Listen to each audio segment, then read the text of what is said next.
Depuis 4 jours, Florica dort en face de la mairie de la Courneuve, dans cette tente.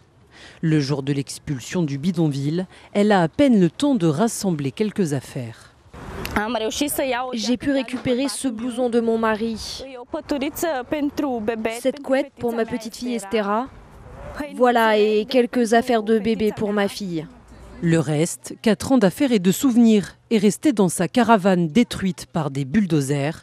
La jeune femme est désemparée. On n'en peut plus. On ne peut pas vivre comme ça dans la rue. On est triste, on est des êtres humains, nous aussi on a une âme.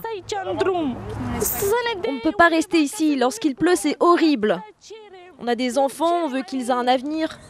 Depuis l'expulsion, 80 familles vivent dans ces tentes.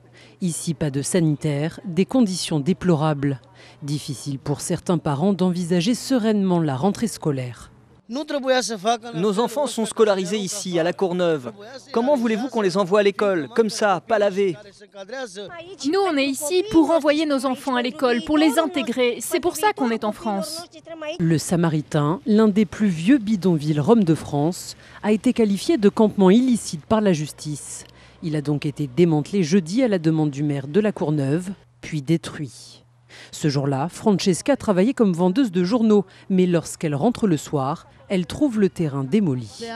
Personne ne m'avait prévu, je n'avais rien, même pas mon peigne. Francesca, 80 ans, passe donc la nuit seule dans la rue.